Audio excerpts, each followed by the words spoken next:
이사야 12장 1절로 6절까지 저와 함께 교독하겠습니다.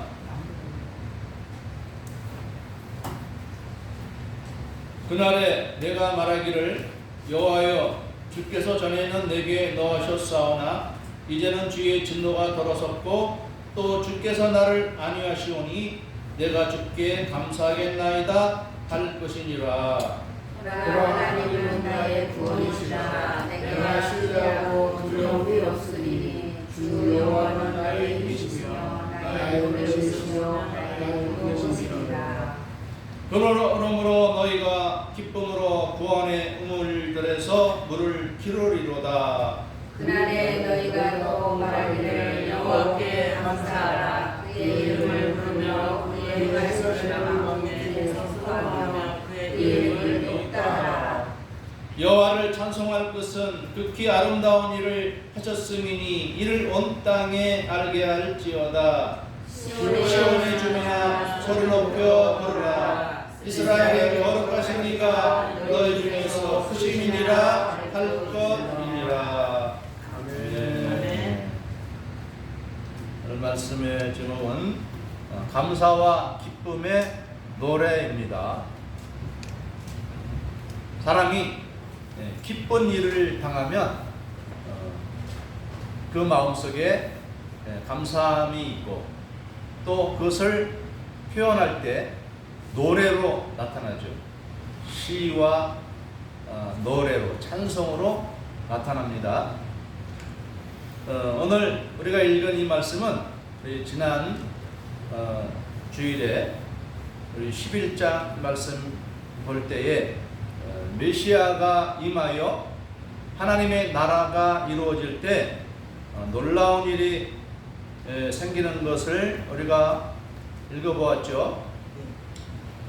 다시 한번 제가 읽어드리면 그렇습니다. 11장 6절에서 보면 그때에 이리가 어린 양과 함께 살며 표범이 어린 양 염소와 함께 누우며 송아지와 어린 사자와 살진 짐승이 함께 있어 어린아이에게 이끌리며 암소와 곰이 함께 먹으며 그것들의 새끼가 함께 엎드리며 사자가 소처럼 풀을 먹을 것이며 젖먹는 아이가 독사의 구멍에서 장난하며 젖된 어린아이가 독사의 굴에 손을 넣을 것이라. 그랬죠? 메시아의 날이 오면 또는 메시아에 의해서 구원함을 받은 사람들, 그 사람들의 마음에 기쁨과 감사와 감격이 있을 것입니다. 제가 인터넷에서 검색하던 중에 좀 교회 이름이 희한한 이름이 있어요. 우리 교회 이름은 하나비전교회죠. 하나비전교회. 비전이라는 말은 여러분도 아시죠? 비전. 영어 비전을 우리가 한글로 옮겼는데 꿈, 목표, 이것이죠. 근데 이제 하나가 뭐냐? 완일 수도 있고 같은 하나의 비전 이런 의미도 되고 또 하자와 나자가 줄임말이죠. 하나님 나라. 하나님의 나라가 우리의 삶에 천국에도 있지만 우리의 삶에도 하나님 나라가 이루어지는 것을 비전으로 한다고 해서 하나비전교회라 이름을 지었는데 구원의 감격교회가 있어요. 구원의 감격교회. 아마도 그 목사님은 이 구원의 감격을 늘 누리자는 그런 의미에서 교회 이름을 또 그렇게 지었는 것 같아요. 구원의 감격교회. 우리 예수 믿는 사람들은 이 구원의 감격이 다 있습니다. 구원의 감격이 없으면 신앙생활을 지탱하기가 굉장히 어렵습니다. 저는 교회 다니면서 얼마 안 돼서 이 구원의 감격을 체험했습니다. 교회 다니면서 한 15살 때 한 6개월 정도 다니니까 이제 알겠어요. 예수 믿는 게 뭔지 반복적으로 들으니까 하나님, 예수님, 뭐 십자가, 죄사함, 뭐 구원, 거듭남, 뭐 성령 이것을 반복적으로 듣다 보니까 이 저절로 믿어지는 거예요. 이 하나님이, 예수님이 저절로 믿어지는 거예요. 그러면서 내가 예수 믿기 이전과 나 자신을 비교해 볼 때 내가 교회 다니기 전에는 하나님도 몰랐고 그저 이 땅에서 그냥 살아가는 줄 알고 살았었는데 야, 이런 세계가 있는 줄 이제야 알았구나 하는 깨달음이 오는 것이죠. 왜냐하면 이 구원의 이 진리는 학교에서 안 가르쳐주고 세상에서 전혀 말해주지 않습니다. 오직 교회에서만, 교회 나올 때에 이것을 반복적으로 우리에게 알려주니까 이 깨달음이 온 거예요. 어느 날 내가 이런 복을 받았네. 나는 참 행복한 사람이네. 왜냐하면 내가 가진 이 믿음을 모르는 사람들이 세상에 너무나도 많기 때문에.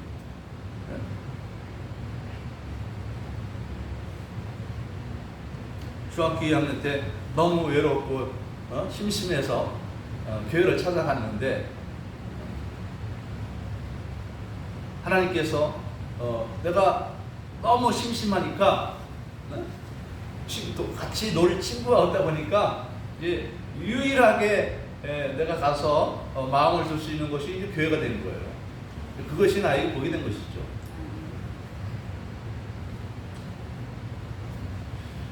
그래서 그때부터 구원의 감격을 가지고 믿음 생활 잘한 것이죠.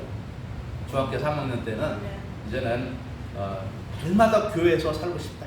그리고 교회에서 살려면 어떻게 되느냐? 목사가 되어야지. 그래서 지금 살고 있지 않습니까? 교회에서. 교회에서 사는 게 그때부터 좋았고 지금도 좋습니다. 지금도 문 하나 사이에 집이 있어서 얼마나 좋은지 몰라요. 그 구원의 감격이 지금까지 유지되고 있습니다. 몇 년 동안 15살 때 그랬으니까 벌써 50년이 넘었습니다. 54년, 55년째 그 구원의 즐거움을 지금도 누리고 있습니다. 사라지지 않습니다. 한번 뺏겼던 적은 있었어요. 구원의 즐거움이 사라지는, 구원의 감격이 사라지는 거예요.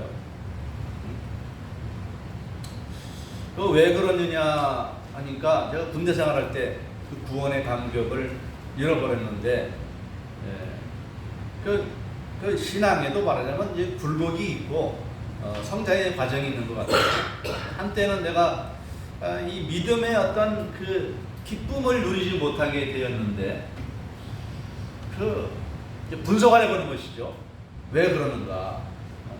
사실 그 전까지도 열심히 성경 읽고 하루에 3장씩 읽고 그랬는데 어느 날부터인가 하나님 말씀이 나에게 굉장히 무거운 짐으로 다가오기 시작하는 거예요. 말씀이 나에게 기쁨이 되고 감사가 되는 게 아니라 짐이 되는 거예요. 왜? 말씀대로 못 사니까. 저는 그때 청소년 때인데 청소년 시기를 지나면서 뭐를 느끼냐면 원죄라고 하는 것을 이제 실감하게 된 것이죠. 원죄라고 하는 것을 그때는 교회에서 그런 가르침도 없었어요. 저는 신학교 가가지고 원죄가 있구나, 자범죄가 있구나. 그때서야 그 개념이 들어왔지. 그 전에는 원죄가 뭔지도 모르지만 아무튼 이 로마서 7장의 그 괴로움이 나한테 있던 거예요. 말씀을 많이 읽고 잘 알아. 다른 친구들보다, 다른 친구들은 성경도 잘 안 읽고 그렇지만 나는 성경을 매일 읽어서 매일 하루에 3장, 4장씩 읽었어요. 그래서 성경을 어릴 때부터 중학교 때부터 몇 번씩 몇 독을 하고 막 그랬었는데, 말씀을 아는 것만큼 내가 실행이 되느냐? 안 되는 거예요. 차라리 말씀을 몰랐더라면 내가 죄인이란 건 모르겠어. 내 말씀을 아니까 내 행위로는 죄를 안 져도 내 마음속에는 죄성이 끌어오르는 거예요. 이 갈등이 너무 심한 거죠. 그러다 보니까 군대에 가서는 이제 갈등을 어떻게 풀었냐면, 내가 예수 믿는 사람으로서 이 좋은 이 성령 충만하고 확신에 찬 그런 모습을 보여줘야 되는데 못 보여주니까 차라리 나는 기독교인이 아니라고 하자. 그러면 내가 기독교인이면서 뭔가 그 본을 보여주지 못하는 이것을 내가 이제 합리화시킬 수 있잖아요. 그래서 그래, 나는 오늘부터는 교회 예수 안 믿는 사람이야. 그렇게 이제 한 것이죠. 그러니까 진짜 마음 편해지더라고요. 뭐 십계명 안 지켜도 돼. 그죠? 계명의 무거운 것이 나에게서 떨어지니까 참 마음이 편했어요. 그렇게 군대 생활을 한동안 그렇게 하다 보니까 나중에 이제 말년 제대할 쯤 돼서는 마음은 편한데 이제 목적이 사라진 거예요. 삶의 목적이 사라진 거예요. 그래서 이래서는 안 되겠다 싶어서 다시 이제 말년 휴가를 나오면서부터는 믿음을 다시금 회복하기 시작을 했어요. 회복을 해서 군대 생활을 제대로 했는 군 생활을 이제 제대하고 나왔는데 또 그때도 뭐 열심히 믿어야 되겠다는 그런 의지는 마음이 있었어요. 그래서 우리 서대문 순복음교회 소교민 목사님이 목회하시던 서대문 순복음교회를 열심히 다니면서 예배드리고 기도하고 성가대도 활동도 하고 청년의 활동도 하고 열심히 신앙생활하는데 뭔가 문제가 영적인 문제가 생겼어요. 그게 뭐냐면 이 몸으로는 열심히 하는데 내 마음에 평안이 없는 거예요. 구원의 감격이 없는 거예요. 엊그저께 우리 아들이 아빠가 이 신앙의 이 거듭남의 경험, 성령 체험의 경험을 어떻게 하게 됐는지 물어보길래 제가 이제 답변을 해준 적이 있는데 참 이상했던 것은 내가 열심을 내는데도 마음에 평안함이 없고 기쁨이 없어요. 이 구원의 감격이 전에 있었는데, 옛날에 있었는데 처음에 교회 다니면서 막 구원의 확신을 가질 때에는 항상 기쁨과 즐거움이 있었는데 내 마음에 그 기쁨이 사라지는 거예요. 아무리 기도해도 내 마음이 밝아지질 않아요. 즐거운 코미디를 봐도 그때 볼 때만 좀 하하 웃지 내 마음 깊은 시면에는 뭔가 무거운 게 있는 거예요. 어둡고 무겁고 괴롭고. 그래서 예배를 드려도 만족이 없어요. 기도를 해도 만족이 없어요. 그래서 제가 그때 하나님께 기도한 것이 뭐냐면, 하나님, 성경에 하나님이 날 사랑한다고 되어 있는데 나는 하나님 사랑을 느끼지 못하겠습니다. 하나님이 계시다고 하는데 하나님의 계신지 안 계신지 전혀 모르겠습니다. 내가 왜 이렇게 열심히 예배드리고 기도하는데도 왜 내 마음에 이렇게 무거움이 있습니다. 그래서 그때부터 이제 그러나 내가 하나님을 알기 때문에 떠날 수는 없고 정면 도전하는 것이죠. 금식하며 기도하고 하나님의 살아계심을 나타내달라고, 보여달라고 그냥 기도하고 더 열심히 내 마음의 감정으로는 하나님을 멀리하고 싶어, 말씀을 멀리하고 싶어, 내 감정으로는. 그런데 내 지식으로는 말씀을 아니까 이게 안 되잖아요. 하나님이 계시고 분명히 계시고 심판도 있고 이거를 뻔히 알면서 내가 떠난다는 것도 있을 수 없고 정면으로 도전해서 하나님의 은혜를 간절히 사모하며 기도할 때에 이제 때가 되니까 하나님이 역사해 주셔서 기도하는 어느 한순간에 내 마음속에 무거운 짐이 탁 떨어져 나가고 내 안에 뭔가 이게 확 빠져나가는 것 같아요. 그러면서 이제 내 마음속에 놀라운 평안, 요한복음 14장에서 말씀하신 것처럼 내가 주는 평안은 세상이 주는 것과 같지 않다고 그랬어요. 지각에 뛰어난 놀라운 평강이 내 마음속에 확 들어오는 거예요. 그동안 눌렀던 그 무거움이 탁 떨어져 나가는 거예요.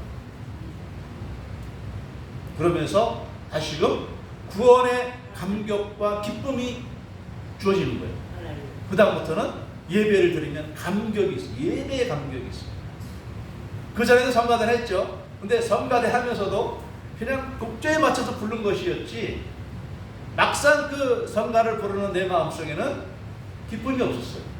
그런데 그런 영적 체험을 한 이후에는 성가대를 하면서 찬양을 부르면서 내가 감동을 받는 거예요. 감격으로 하나님을 찬양하는 거예요. 그래서 저는 설교보다도 찬양 가운데 더 은혜를 체험했던 것 같아요. 찬양을 하면 막 감격이 쏟아져 들어오는 거예요. 아멘. 그 다음부터 저는 이 구원의 이 즐거움을 빼앗기지 않기 위해서 이제는 영적 투쟁을 하는 것입니다. 왜? 다시 예전에 나를 짓눌렀던 그 어둠의 영이 내 구원의 기쁨을 빼앗아가지 못하도록, 조금 전에 말한 것처럼 내가 기독교인이 아닙니다라고 선포했을 때 이 어둠의 영이 내 가운데 들어왔던 것 같아요. 근데 이 다시 회복하려니까 이것이 얼마나 어려운지. 근데 이것은 저만 아니라 우리 모든 사람들의, 뭐 성도들에게도 이러한 과정이 있는 것 같아요. 처음에는 예수 믿으면서 구원의 감격 가운데 하나 감사합니다. 내가 하나님의 자녀라니, 영생이 나에게 주어졌다니 참 감사합니다. 이런 마음이 있다가 저처럼 어느 날부터인가 계명이 무거움이 되고 내가 예수 믿는다는 그 마음의 기쁨도 없는데 기독교인으로 살아가려고 하니 이것이 굉장히 무거움이 되는 경우가 있을 수 있습니다. 어쩔 수 없이 교회로 나오지만 예배에 감격이 없으니까 예배 드리는 것조차 부담스러울 수 있습니다. 그러나 우리는 그 기쁨을 회복해야 되는 것입니다. 아멘. 그 즐거움을 회복해야 되는 것입니다. 오늘 말씀이 바로 그런 내용입니다. 그날에 내가 말하기를, 그래서 그날에라 어떤 날입니까? 메시아이신 예수 그리스도를 믿음으로 말미암아 구원의 확신을 느낄 때에, 그때에 그 입에서 나오는 그 고백이 무엇이냐? 1절 말씀에 뭐라고 되어 있습니까? 함께 읽어보겠습니다. 그날에 내가 말하기를 여호와여 주께서 전에는 내게 진노하셨사오나 이제는 주의 진노가 돌아섰고 또 주께서 나를 안위하시오니 내가 주께 감사하겠나이다 할 것이니라. 이제는 하나님의 진노가 떠나갔습니다. 이제는 무거운 짐이 다 내려졌습니다. 이제 나를 누르던 어둠의 권세가 다 떠나갔습니다. 이제 내 마음속에 참 기쁨과 평화가 주어졌습니다. 영생이 내게 주어졌고 하나님 아버지와 예수 그리스도의 놀라운 은혜가 내게 충만히 넘칩니다. 이런 고백이 절로 나오는 거예요. 절로 나오는 거예요. 이건 의지적으로 의식적으로 나오는 것이 아니라 절로 나오게 되는 것입니다. 또 뭐라고 고백하느냐? 2절 봅니다. 보라, 하나님은 나의 구원이시라. 내가 신뢰하고 두려움이 없으리니 주 여호와는 나의 힘이시며 나의 노래시며 나의 구원이심이라. 이런 노래 찬송가 있죠. 예수는 나의 힘이요, 내 기쁨 되시니 내 소망 되시니. 우리 그 찬양을 보잖아요. 정말 예수님은, 하나님은 나의 힘이 되는 거예요. 이 시장을 살아갈 소망이 되고 힘이 되는 거예요. 힘이 되는 거예요. 그래서 이러한 구원의 감격을 느끼는 사람은 세상에서 수많은 시련, 풍파, 시험, 어려움이 다가와도 흔들림이 없이 살아갈 수 있는 힘이 되고 능력이 되는 것입니다. 아멘. 예수 믿고 구원받고 구원의 감격이 있는 사람에게도 때로는 환란이 있고 시험이 있고 어려움이 있어요. 목사인 저도 넘어져서 다리를 다쳐가지고 찔뚝거리면서 고통받으면서 참 이제 아픈 사람들의 심정을 더 깊이 알게 해주신 것 같아요. 누가 아프고 싶어서 아픕니까? 누가 맞아요. 다치고 싶어 다칩니까? 그죠? 누가 병들고 싶어서 병든 사람은 아무도 없죠. 아멘. 다 건강하게 즐겁게 살고 싶은데 나도 모르게 어느 날 나에게 질병이 찾아오고 다친 일이 생기고 떨어지는 일이 생기고 육질의 질병도 생기는 것입니다. 그러나 이러한 모든 것도 우리가 하나님께 구원받은 이 영광에는 미치지 못하는 것입니다. 이것이 우리를 불행하게 만들 수 없는 것입니다. 왜? 하나님이 나와 함께 계시고 하나님의 영광의 나라가 나에게 약속되어 있는 것이 확신되어지기 때문에 설령 죽음이라고 하는 것이 우리에게 다가온다 할지라도 그것이 나를 두렵게 할 수가 없는 것입니다. 왜냐하면 사실 우리가 다 뭐 어떤 사람은 또 아프게 어떤 사람은 건강하게 장수하는 사람도 있지만 때가 되면 다 같이 갑니다. 우리에게 주어진 삶의 시간이 맞춰지면 다 그것으로 나와야 돼요. 근데 우리는 그 길을 알잖아요. 그래서 우리가 그 나라에 갈 때에 하나님께서 천사들을 보내서 우리를 잘 안내할 것입니다. 그 나라에 나가면 먼저 사랑하는 예수님을 만나겠죠. 예수님이 예수님인 걸 어떻게 알겠습니까? 그 손에 못자국을 보아서 알 것입니다. 못자국이 나신 분을 보면은 예수님이로구나. 우리가 달려가서 그 품에 안을 것입니다. 그리고 이제 예수님 믿다가 일찍 세상을 떠난 사람들이 있죠. 그들도 우리가 만나게 될 것입니다. 기쁨으로 만나서 얼싸안고 기뻐할 것입니다. 그렇기 때문에 우리는 죽음도 사실 우리를 두렵게 할 수 있는 것이 모태입니다. 우리 지난번에 우리 세지육교와 같이 우리 예배도 드리고 음식도 같이 먹었는데 지금 돌아가셨죠? 한번 집사님 계셨는데 자기 몸에 암이 생겼다고 하는 것을 이제 진단받고 하나님께 감사했다. 아니 암을 진단받았는데 감사한다니 이게 있을 수 없는 일 아니겠습니까?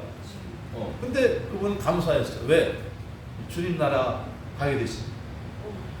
연세가 많았던 분이니까 70대 넘어서 연세가 많으신 분이니까 어차피 주님 나라 가는데 이제 주님 나라 갈 때가 됐구나 하고 하나님께 감사한다. 다만 이제 젊어서 가시는 분들이 좀 안타깝죠. 가는 장본인은 괜찮을지 몰라도 이제 옆에서 보는 사람이 힘들고 같이 있다가 또 먼저 떠나서 다시는 볼 수 없다는 게 좀 슬픔으로 다가오는 것이지 영원한 그 시각으로 보면 잘 간 것이죠. 잘 간 것이죠. 자, 그래서 또 우리 3절에서 보면 그러므로 너희가 기쁨으로 구원의 우물들에서 물을 기르리로다 이렇게 말합니다.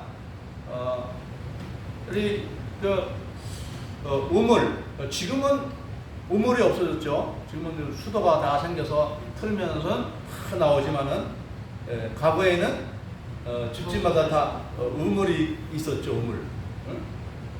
지하수를 끌어올리는 거죠. 우물을 통해서. 그런데 그러므로 너희가 기쁨으로 구원의 우물들에서 물을 기르리로다 이렇게 말합니다. 이 기쁨이라는 것, 구원의 감격이라고 하는 것이 이것이 시간이 되면은 사라져버리는데 사라지지 않게 하기 위해서는 어떻게 되느냐? 우물에서 물을 길어 올려야 됩니다. 우리의 구원의 감격도 내 믿음을 잘 관리하지 못하면 이 구원의 감격이 점점 식어져 버립니다. 근데 잘 관리하면 마치 우물에서 물을 계속해서 길어 올려서 그 물을 마시면 언제나 그 상쾌한 그 생명의 은혜를 누리게 되듯이 그 은혜를 누릴 수가 있습니다. 근데 잘 관리하지 못하면 이 은혜를 누릴 수 없습니다. 아까 제가 말한 것처럼 어떤 과정 속에서 내가 잘못된 판단을 해서 나는 기독교인이 아니야 해서 교회에 나가지 않고 하다 보면 이게 말 안 들어도 된다고 입에 참 입술의 고백이 중요한 것 같아요. 그래서 우리는 혹시 내가 믿음이 좀 부족해서 내 이웃들에게 내 가족들에게 본을 보여주는 그러한 성령 충만한 믿음은 아닐지라도 함부로 나는 예수 안 믿어 이런 말을 해서는 안 될 것 같아요. 말이 굉장히 중요해요. 그리고 입술의 고백이 굉장히 중요합니다.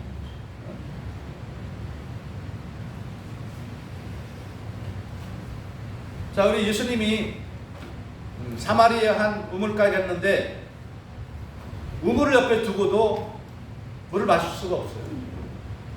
왜 못 마십니까? 뭐가 없어요? 두레박이 없어요. 그런데 한참 있다가 한 여자가 왔어요. 그 여자는 뭐가 있어요? 두레박이 있어요. 그래서 물 좀 달라고 했어요. 근데 잘 안 주려고 그래. 당신은 유대인인데 왜 나에게 물을 달라고 합니까? 그렇게 말하는 거예요? 왜냐하면 평소에 유대인들이 이 사마리아 사람들을 무시했거든요. 무시했는데 이제 꼴통이다. 너 뭐 우물 옆에 있지만은 두루박이 없으니까 못 마시잖아. 나 너한테 뭘 안 줄 거야. 이런 생각이 있는 거죠. 우물이 옆에 있어도 두레박을 내려서 길어 올리지 않으면 못 마시는 것이죠. 또 오늘 우리들이 지금 우물가 옆에 있는 것이죠. 우물가에 있는데 이 우물을 어떻게 해야 됩니까? 길어 올려야 됩니다. 길어 올려요. 이것이 바로 우리의 믿음의 수고가 필요하다는 얘기입니다. 예배가 필요하고 기도가 필요하고 찬송이 필요하고 신앙 고백이 필요한 것입니다. 이것을 통해서 우리는 구원의 샘물이 다시 올라오는 것을 경험하게 되는 것입니다. 그래서 오늘 말씀합니다. 4절에 함께 읽겠습니다. 그날에 너희가 또 말하기를 여호와께 감사하라. 그의 이름을 부르며 그의 행하심을 만국 중에 선포하며 그의 이름이 높다 하라. 이것이 찬송이죠. 찬송. 우리가 찬송을 부르면 우리의 감정이 새로워집니다. 입을 열어서 노래하면 같은 감정인데 노래를 하면 그 감정이 달라지잖아요.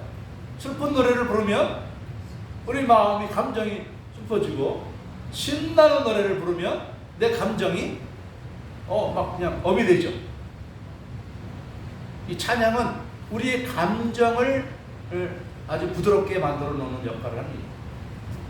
그래서 우리가 은혜 받기 위해서 과거에는 기도원에 저도 많이 다녔었는데 요즘은 뭐 기도원 사람들 많이 안 다니고 기도원이 좀 쇠퇴해가는 상황이 있는데 제가 그 은혜를 사모하여 하나님 만나기 위해서 기도원 엄청 많이 갔어요. 근데 거기서 기도원에 가면은 제일 많이 하는 게 뭐겠어요? 찬양입니다. 찬양 왜 이렇게 많이 하죠? 찬양을 많이 부르면 우리의 감정이 하나님의 은혜를 향해서 그냥 부들부들해지는 거예요. 열려지는 거예요. 거기에서 말씀을 듣고 기도하면은 은혜의 샘이 컬컬컬컬 나에게 부어지는 것을 경험하게 되는 것이죠. 그래서 우리는 기쁨으로 구원의 우물 들에서 물을 기르리로다. 끊임없이 우리는 이 구원의 기쁨의 이 물을 끌어올려야 되는 것이죠. 그러기 위해서 우리가 주의를 잘 지키고 또 주일날 교회 와서 예배를 드릴 때도 우리 온 마음을 다해서 예배를 드려야 돼요.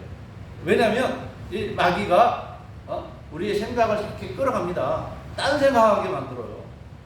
저도 찬송가 부르다가 왜 누구 집사 안 왔지?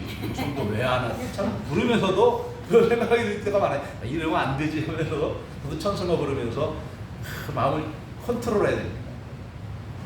왜? 또 말씀 들을 때 그렇지 않습니까?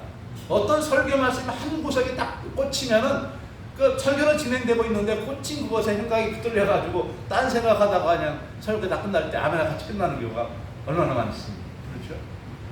저도 그런데 여러분도 그렇죠?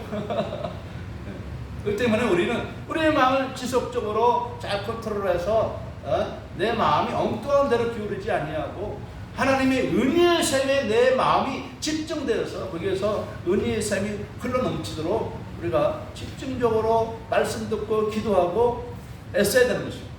아멘. 하나님의 구원의 은혜는 공짜예요. 공짜. 그렇지만 그 공짜의 은혜를 우리는 두레박으로 끌어올리듯이 내 노력도 필요한 것입니다.